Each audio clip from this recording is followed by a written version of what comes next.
the Yahoo Yahoo boys. The government need to employ them to be what we call ethical hackers. They do it in America. They do it in the West. They get the bad boys to stop the bad boys from hacking the system. And these guys get paid. Do you know how many people get shot every day in America? You will never see it. Do you know how many people die? You will never see it. Nigeria, before anything happens, we've put it on social media. We put it on the news. And one day I was praying, and God literally just said to me, shut down all your businesses and go transform lives by transforming minds. And my world stopped, literally stopped, and I argued with him for 6 months. I went back and forth with him for 6 months, but who argues with the grand commander of the universe? And so I live in Lekki. I brisk walk and run 90 minutes, Ikoyi Bridge and all that. But when I'm working from my house, I see people selling food, by construction sites. Do you know that some of them sell food in coolers, 150k a day, 90k a day? Food, rice, beans, spaghetti. 150k a day. How much is that? How much is that over 30 days? Monthly salary. Yeah, that's 4.5 million a month.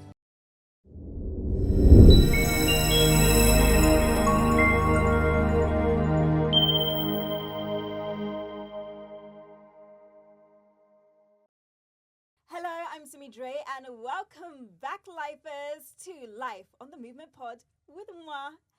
Our guest today is a guest who has a very special place in my heart, actually. He is a catalyst for change, and he is somebody who continues to inspire me on a daily basis. I met him many years ago on radio, and he is one of those people who always leaves an impression no matter where he goes. I mean, he's one of the pioneers for the life coaching industry in Nigeria, and he also set up the very first fully integrated coaching academy in West Africa.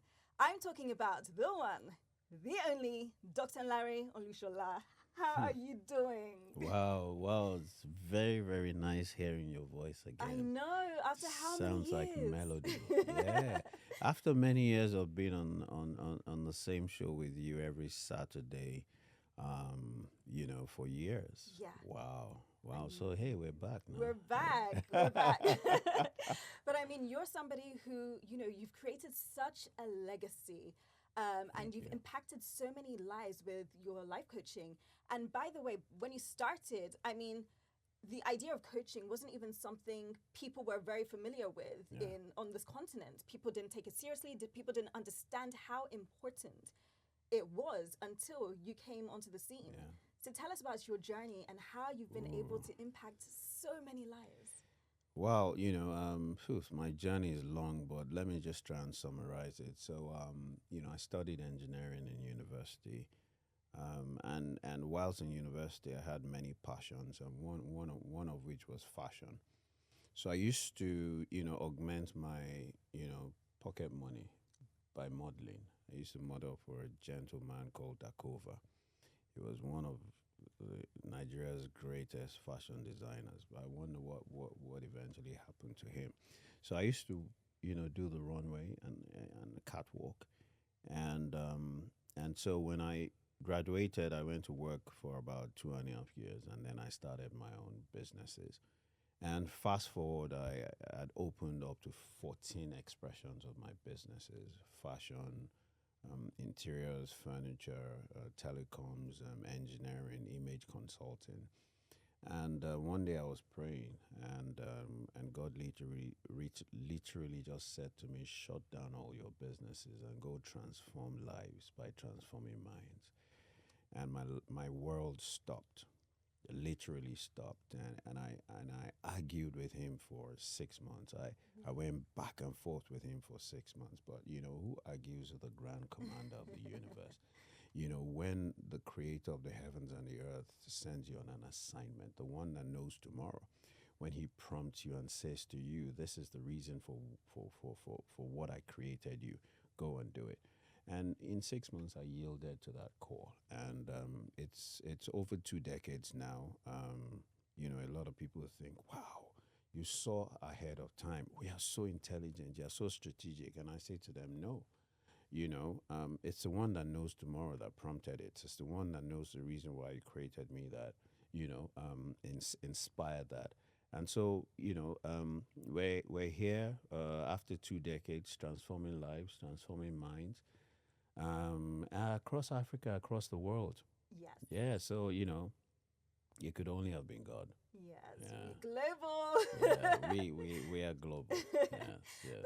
But I mean, in those 6 months, what was that like? Do you remember, waking up and having that pivotal moment when you were like, you can no longer run? Because in the Bible, you have Jonah who even got Yeah. swallowed by a whale, yeah. etc. What was that like moment for you? Oh man, I remember vividly. There's a place in Ekpe, bungalows on the beach. I used to live in VGC, so I remember I would do 7 to 7. I would leave my house at about 6 a.m. and I rented one of the bungalows for months. And I'll take my Bibles, I'll take books, Bishop Oyedepo, I'll take, then it was cassette, audio cassette, Bishop Oyedepo, Archbishop Benson Daosa, Miles Monroe. I would put the cassette player there and I would listen, I would study. I used to read in a month, I used to read maybe about 6 to 8 books. I was consuming so much information because when God says go transform lives by transforming minds, I needed to understand what the mind is, what comprises of the human mind, what is it about the human life that God wanted me to transform and how. And so I was a voracious reader. I was listening to audio messages. I was meditating on the beach every day for 6 months. And I had an epiphany one day, and it says, "Go back to school."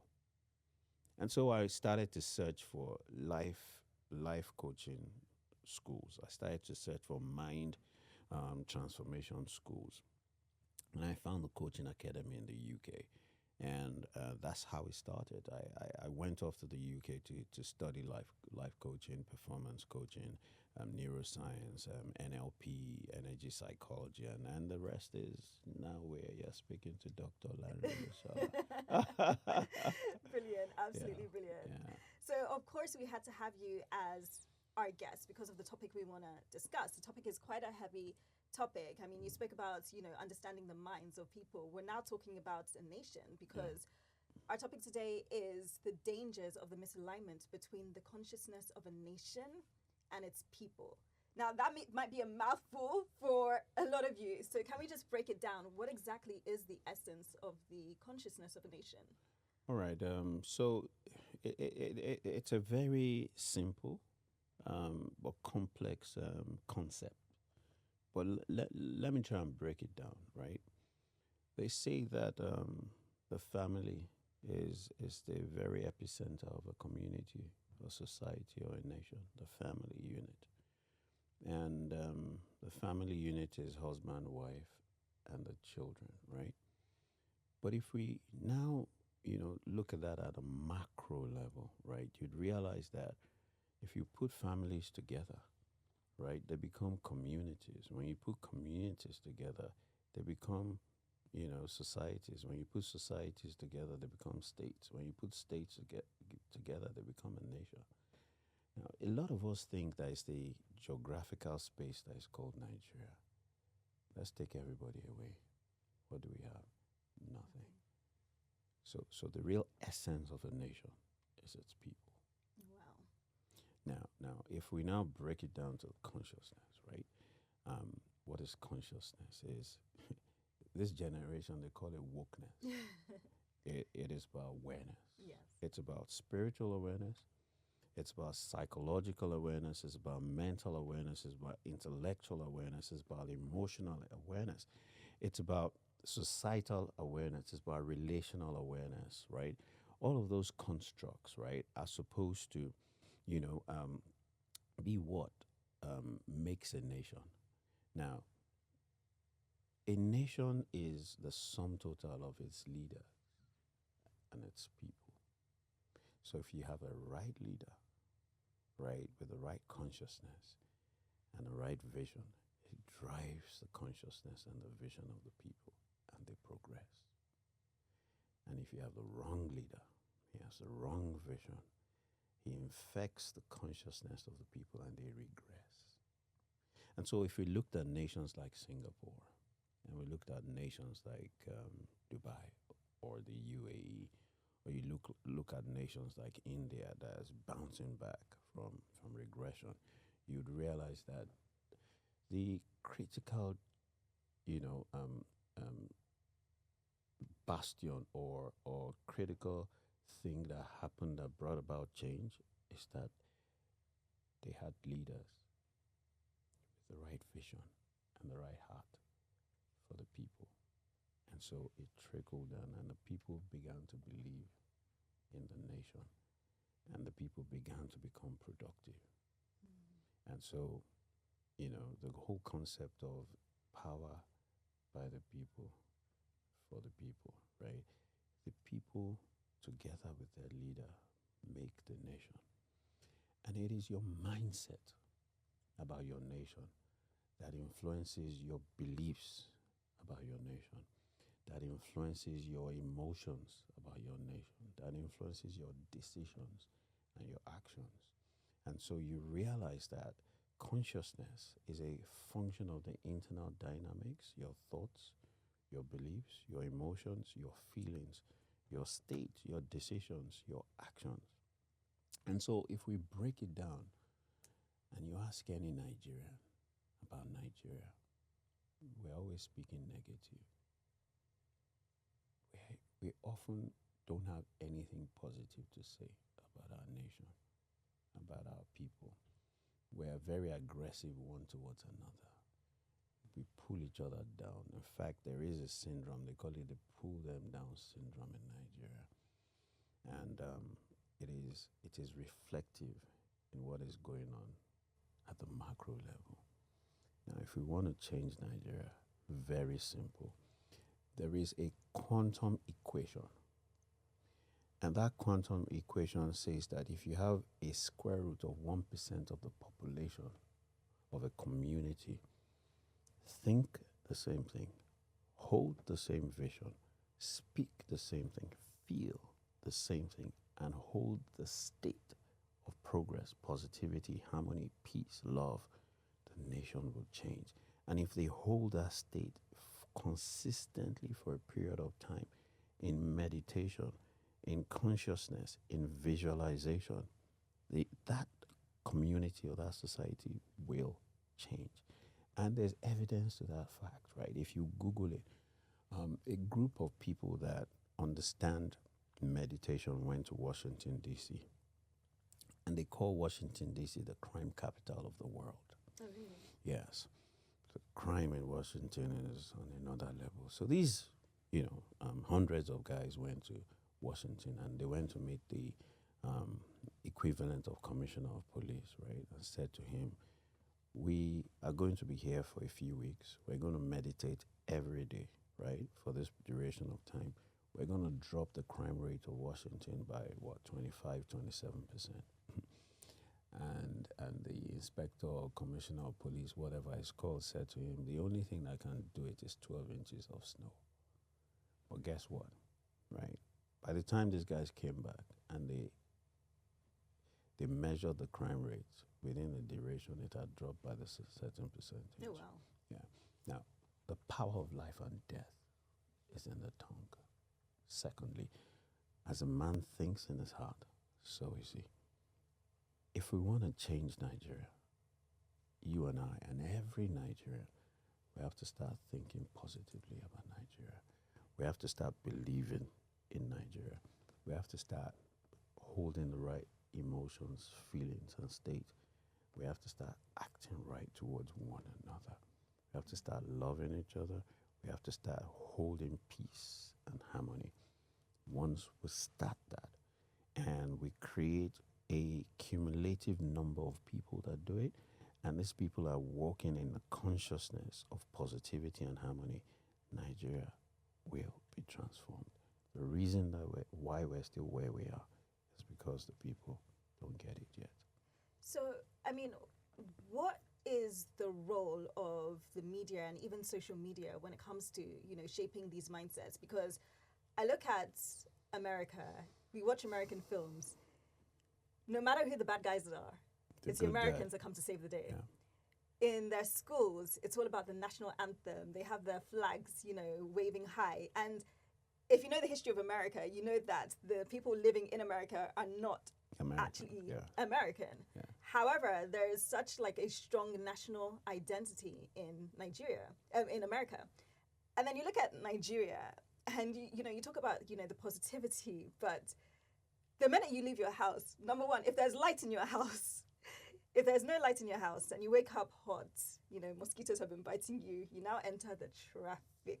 And one guy now happens to maybe bash your car small and everybody's shouting and, blood pressures are rising. How can the media help and how can people, change their mindsets from that of negativity to positivity when we have so much stimuli around us? So you've just described what we call stress. Stress is how you internalize, you interpret, and you react to what is happening around you, right? The white men come to Nigeria. The Chinese men come to Nigeria.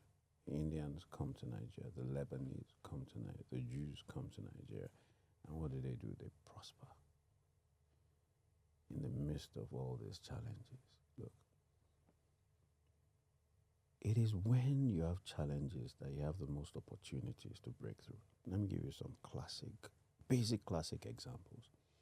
So I exercise 6 days a week, and so I live in Lekki. I walk, I brisk walk and run 90 minutes, Ikoyi Bridge and all that.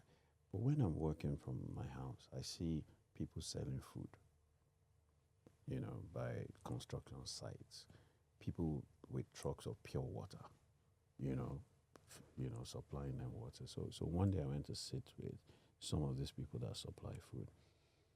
Do you know that some of them sell food in coolers, 150K a day, 90K a day? Food, rice, beans, spaghetti. 150K a day. Please, how much is that? Yeah. How much is that Some over people's 30 monthly days? salary. Yeah, that's 4.5 million a month. Pure water, a sachet of it used to be 300 now, right? They used to sell 300 of that. That's 90K. Dr. Larry, I might change my job. 90K per trip. Wow. 90K, and they drop a sachet, a big sachet for your gate man. They drop it in people's gates. So in 1 hour, they're done. And they do those rounds several times a day. So I'm not even talking about high-profile jobs. Those guys, they make so much money. That's how much money is on the streets. The problem with many of us in Nigeria is we want to wear the white collar. There's too much money on the streets. Look at how much our musicians are making. Burner, $1 million per show. But there's a serious problem that we have. We have no sense of identity. So I'll give you a classic. The Jews have a community anywhere in the world. They wear their clothes, their traditional religious clothes, the Jews. The Indians, in any community, they live together. What do they wear? Their own traditional clothes. The Chinese, they live together, right? They don't spend money on clothes. They live together. When Nigerians make it anywhere in the world, Gucci, Armani, Chanel, to oppress the Nigerians, and they no longer want to live around where the Nigerians are. They want to move to where the big boys and the big girls are. It's a mindset. We need to change the mindset. So the question is, what can media do? That's the power of media. America drives the American dream through media. You will never, see America show a lot of the bad stuff that is happening in America on international media, even local media. Do you know how many people get shot every day in America? You will never see it. Do you know how many people die? You will never see it. Nigeria, before anything happens, we've put it on social media. We put it on the news. It's, yeah, bad news sells. But when it comes to our sense of unity, our sense of identity, our essence, we need to preserve it, right? Because perception influences reality. In fact, perception is stronger than reality. And so, media, right? That which we behold, we become. That which we hear, we believe. So, if we put out images that are negative, limiting, disempowering, the people will be consumed by that and become it. It was Jacob that showed us the power of visualization and Abraham. So Jacob, his father-in-law had duped him and wasn't going to give him any cattle and said, look, the deal is this. All my cattle are black or white. If you can find any spotted cattle, take them. Wow. So Jacob thought about it. You know what? I'm going to change the DNA of this cattle. He went into the bush and got a spotted stick and placed it where the cattle will mate, drink water, and eat. And as they beheld it, they became it. And so in the mating season of the cattle, they started to produce speckled cattle. Black, white, unspotted started to produce spotted. DNA change. God had been telling Abraham for many years, you're the father of many generations, father of many generations. Abraham couldn't picture it.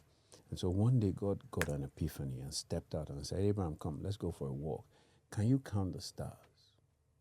And Abraham started to try and count, and he lost count. He says, can you count the sand on the seashore? Abraham lost count. Then Abraham got it. The Bible says, and Abraham believed God in that moment, and it was accounted unto him as righteousness. That which we behold, we become. What is media putting out about Nigeria? What is media putting out about Nigerians? Do you know that if Nigerians pulled out of the medical system in America and in the UK, the entire medical system will collapse? 100. Do you know that if Nigerians pulled out of the educational system in the UK, the educational system in the UK will collapse? Do you know how many Nigerians pay, the fees, in a lot of those countries? So we that we're Nigerians, we don't even value ourselves. If you do not value yourself, nobody will value you. And so charity begins at home. So in every family, we need to begin to change the orientation of our children. Every media house needs to begin to change the information that they're putting out there. If we are truly patriotic and Nigerians, we have to play our own role. That which we behold, we become. That which we hear, we believe. And our thoughts and our belief, they create our world. And so we have the Nigeria that we behold. We have the Nigeria that we speak of. We have the Nigeria that we believe. To change it, we have to change all of those components and elements. And media, very powerful. Yeah. So, you spoke about, patriotism and, the Jews always stick together, the Indians as well. I grew up in London, and every Indian child could speak their language. It was a normal thing. And when they were at home, they would speak their language and they would wear their clothes. It was a very normal thing. You come to Nigeria, and there is so much division. There is a lack of national unity. There are tribal issues, religious issues, etc. So this lack of unity, is it a result of the misalignment between the consciousness of the nation and the people? And what can be done about it? Because these issues run very deep. It's, some of our issues, and I don't really want to really nail it on that, is colonialization. We haven't come out of it. The colonial masters, they did a good work on our psychology. And so our sense of identity is stripped. So we feel that our identity is tied in being like other people, right? If we go back to the Jews, when a Jew makes money, he circulates that money in his community for over 12 times.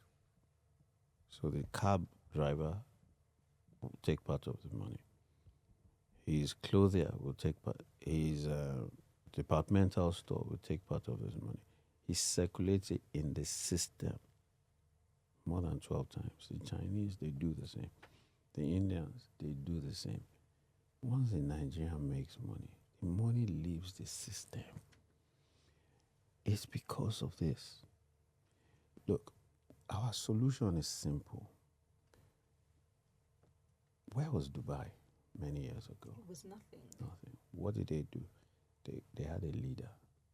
They had a monarchy system. This guy, leader, with a vision, consistency. Marx in Nigeria, we have an 8-year-old government. And so we're 8 years old, recycled at every point in time. The system of democracy cannot work. If you look at any developed country, it was a monarchy system, the United Kingdom. You know, to develop it, right? If you looked at Rwanda today, the most progressive African country, it's a pseudo monarchy system. If you look at China today, it's a pseudo monarchy system. And if you looked at America, building America, America was built on a pseudo system like that. Democracy, the way it is, can no longer work.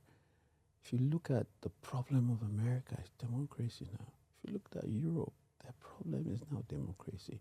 So I believe that the world needs to evolve into a new governmental political system.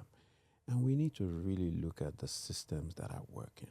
And we need to begin to create new systems, And the people need to sit down and challenge the government, because the people are the people with the power. But you know what? You elect them, they get in there for 4 years. The next time they want your votes, they buy your votes, you put them there. And then after 8 years, they leave. Then another government comes and trashes every single thing that's been done in those 8 years and starts all over again. No nation can grow that way. That is, every 8 years marks you are starting something new.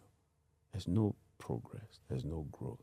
For us to grow, it is very, very vital that we have a vision, we have leadership, and the people are holding the people in leadership accountable, and there's consistency.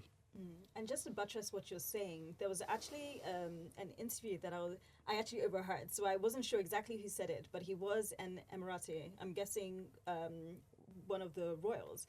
And he said that, these were his own words, he said, Nigeria is richer than Dubai. He said, Nigeria, this is not a Nigerian man, this is an Emirati. He said, Nigeria is richer than Dubai. He said, Nigeria has oil. It has natural resources. It has human resources. Nigeria has way more than Dubai has ever had, or Dubai ever had. But the difference was, like you said, the leadership. Yeah, that's it. Look, let's even look at the people. I mean, the real asset of any institution or nation is just people, right? 70% of our nation is the youth. If you looked at the world, right, the largest percentage of their population is over 50. So, if you looked at that human resource, it's incredible. But the government and the people, they need to wake up to the reality of that asset. So we need to start to equip them to be IT specialists. Even the Yahoo boys, the government need to employ them to be what we call ethical hackers. They do it in America. Yeah. They do it in the West. They get the bad boys to stop the bad boys from hacking the system. And these guys get paid. We need to grow our soft economy. Look, These are musicians that go and one concert, $1 million. Guess what, Simi? They don't come back with £1. By the time they buy that $1 million diamond necklace, the money is gone. So yes, these guys are being paid, but that money doesn't come back to the system. When you look at a lot of the fintechs today, and you look at the people that invest the most money in them is the Americans. So who owns those companies? We need to start to wake up, right? What are billionaires doing? Those are the guys that are supposed to be investing in those startups. We need to wake up to the reality of what we are and who we are and the potential that we have. You cannot go to Dubai and get some jobs. It's not possible. They are kept for the Emiratis. You cannot work in the immigration or the police. It's just not possible. So, look, we have to just wake up to the reality of, how powerful we are and stop, believing that government has to do everything. If you look at China today, every corner store is a factory. Every house is a factory. And that is reflective on their economy. We can do it in Nigeria, and you see, we complain, there's no NEPA, there's no this, there's this. Why don't we become innovative and creative? They say necessity is the mother of invention. We have the natural sun. What are we doing with it? Absolutely nothing. We have wind. What are we doing with it? Absolutely nothing. Everybody is sitting on their backside and pointing fingers at government. Government alone can never transform a nation. The people have to take the transformation agenda in their hands. Yeah. And it's crazy that we Nigerians as a people, we're incredibly powerful, but we don't realize this. Oh, yeah. And I find it very interesting that when Nigerians leave the country, when we have our doctors in America, they thrive.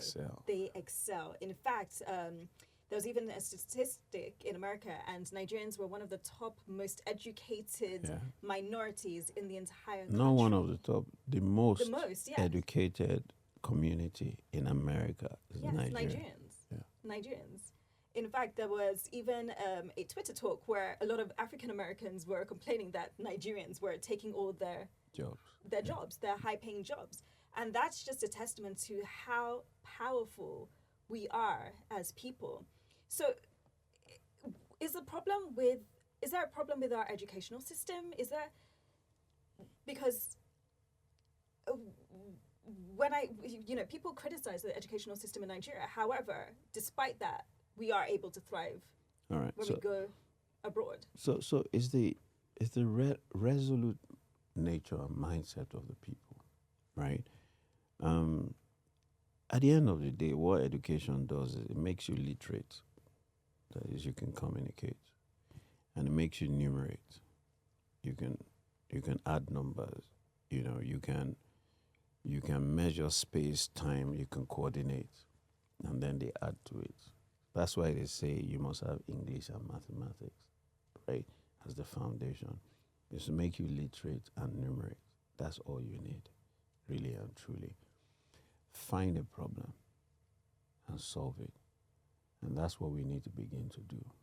That's what Nigerians do across the world. They are in an enabling environment. They find problems and they apply themselves to solving it. And because of our mindsets, right, we excel above everybody else. Imagine if we started doing that here. But the people here want to go. They want to jack back. Do you understand? We're going to make...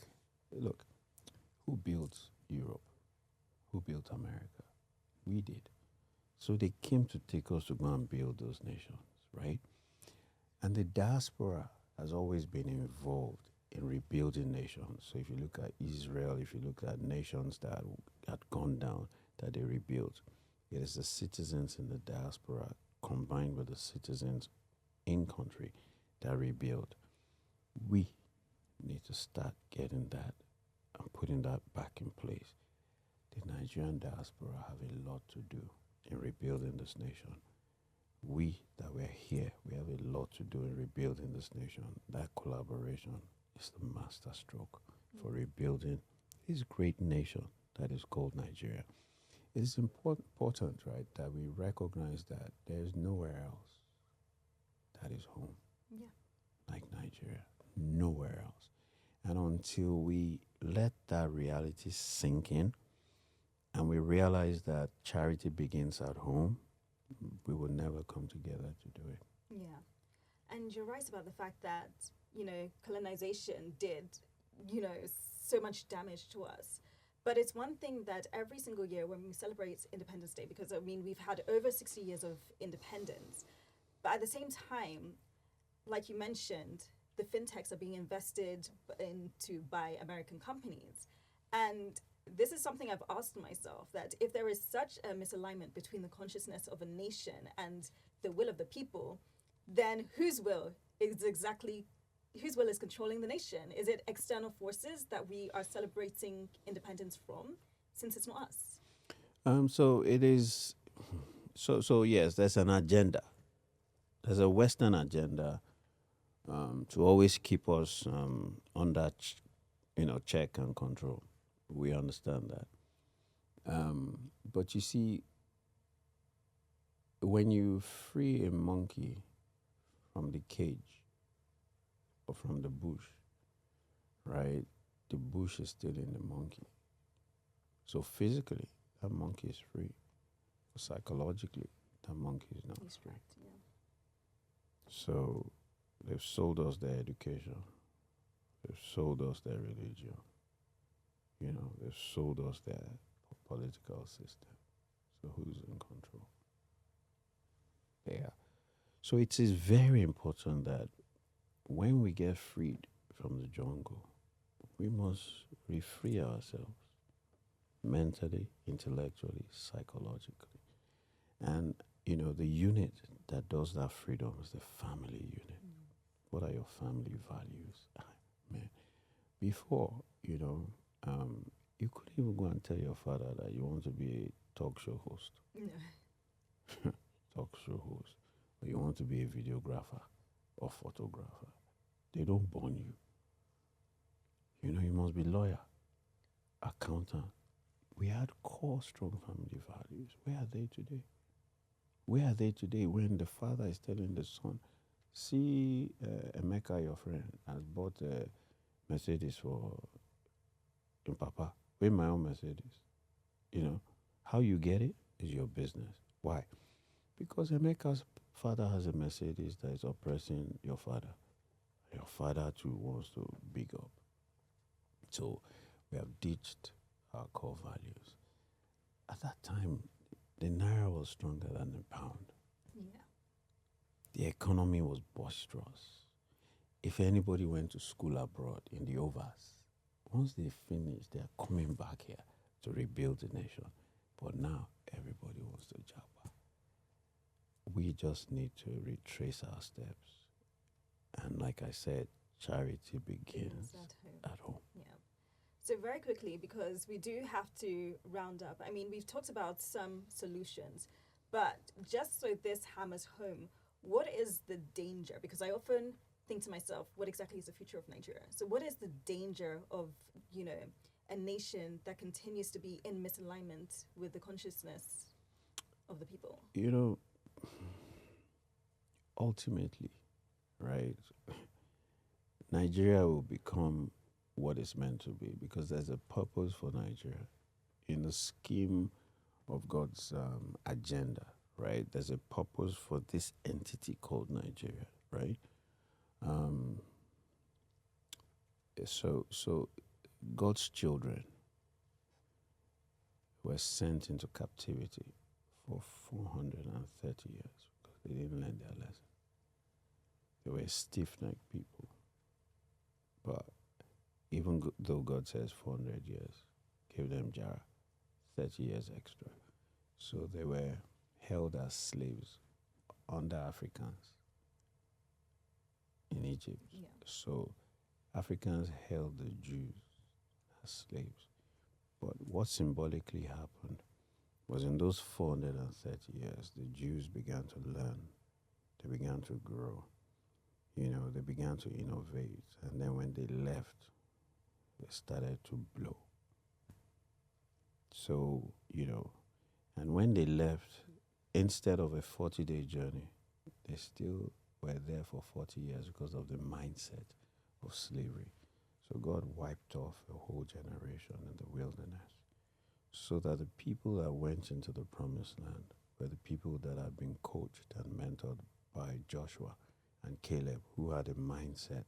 When they sent the spies to go and spy the promised land for 40 days, and they came back to give a report, the other spies said, there are giants in there. No, we can't. No. They still had the slave mentality. But Joshua and Caleb said, we're able to take that land, right? So Joshua and Caleb changed the mindset of the people, that didn't die in the wilderness. And there was a youth movement. And they took on, the enemies, and they stepped into the promised land. So likewise, I personally believe that Nigeria is going through its wilderness experience. Did people pray for the 430 years? Yes, they prayed. Were they God's chosen? Yes, they were God's chosen. Did God rescue them? No, until the appointed time. I strongly believe that there's an appointed time for Nigeria where there will become a spiritual awakening and a universal consciousness where, Niger is Niger. When you see a Niger anywhere, blood smells, there will be a time of awakening. There's going to be a time of universal spiritual, consciousness where every Nigerian is going to just suddenly just realize that, man, you know what? Man, this is all we have. Let's build it. And when that time comes, watch the space. Nigeria is going to sit in the community of nations at par with top nations in the world. Amen. Yeah, that time is coming soon. Amen, amen, amen. Amen. Dr. Lanre, thank you so much for coming. Thank you. As always, it is so insightful. It's been so insightful and such a pleasure having you on Thank you. the show. The pleasure is truly mine. I absolutely have loved and enjoyed this conversation. So thank you. Yeah. Sadly, we have run out of time, but don't forget to follow us on all our social media platforms to keep up with us and to watch out for brand new episodes coming. Thank you so much for joining us for this episode. We hope you enjoyed it as much as we did as well. Yes. I'll catch you on the next episode. Take care.